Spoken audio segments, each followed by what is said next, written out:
guys welcome to my channel trendy Pupa মোৰ আজি নতুন ভিডিঅ'টোলৈকে মই মাইনী মনালিছা আপোনালোক সকলোকে আকৌ এবাৰ স্বাগতম জনাইছোঁ আজি মই কোনো কাপোৰৰ ডিজাইন লৈ অহা নাই মানে কাপোৰ দেখাবৰ কাৰণে অহা নাই আজি মই আপোনালোকক দেখাম মোক কিছুমানে কৈ থাকে যে ডিজাইনবোৰ দেখাব কাগজত কেনেকুৱাকৈ আঁকি থোৱা আছে কাগজৰ আৰ্হিবোৰ দেখাব ফুলৰ সেইকাৰণে মই ভাবিলোঁ আজি আপোনালোকক অকল কাপোৰৰ বনাব পৰা ফুলৰ আৰ্হিবোৰ আপোনালোকৰ আগত দেখাম আৰু আজিটো হৈছে গুজৰাটী ষ্টিচ নহয় যিকোনো ষ্টিচেৰে ফিলিং কৰিব পৰা ফুলৰ ডিজাইন দিছোঁ আৰু পিছত মই গুজৰাটী ষ্টিচ যিসকলে জানিব বিচাৰি আছে গুজৰাটী ষ্টিচৰ ডিজাইন বিচাৰি আছে তেখেতসকলৰ কাৰণে অকল মই গুজৰাটী ষ্টিচৰ কাৰণে বেলেগ ভিডিঅ' এটা মই দি দিম আজিৰ ভিডিঅ'টোত কেৱল আপোনালোকে যিকোনো চিলাইৰে কৰিব পৰা ডিজাইন কিছুমান মই দি দিছোঁ ফুল পাত থকা এনেকুৱাকৈ লতা জাতীয় ফুলবোৰ গতিকে বলক ভিডিঅ'টো চাওঁ আৰু ভিডিঅ'টোৰ শেষত জনাবলৈ নাপাহৰিব আপোনালোকৰ ডিজাইনখিনি কেনেকুৱা লাগিছে আগলৈকে মই ইয়াতকৈ বেছি টাফ মানে হেভি ডিজাইন আপোনালোকৰ আগত শ্বেয়াৰ কৰিম আৰু যদি আপোনালোকৰ কিবা ক'ব লগা থাকে তেতিয়াহ'লে কমেণ্ট কৰি জনাই দিব এতিয়া বলক ভিডিঅ'টো চাওঁ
ভিডিঅ'টো আপোনালোকে ভাল পালে আৰু যদি ভাল পালে তেনেহ'লে ফেমিলি ফ্ৰেণ্ডছৰ লগত শ্বেয়াৰ কৰি দিবলৈ একেবাৰে নাপাহৰিব আৰু লগতে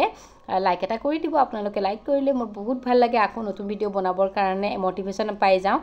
আৰু লগতে ডিজাইনবোৰ কেনেকুৱা লাগিছে কমেণ্ট বক্সত কমেণ্ট কৰি জনাবলৈ একেবাৰে নাপাহৰিব আৰু যদি কিবা বেলেগ ডিজাইন লাগে তেতিয়াহ'লে মই সেইবোৰ ডিজাইনো আপোনালোকৰ আগত শ্বেয়াৰ কৰি যাম আজিলৈকে ইমানখিনিয়ে লগ পাম আকৌ এটা নতুন ভিডিঅ'ৰ সৈতে তেতিয়ালৈকে বাই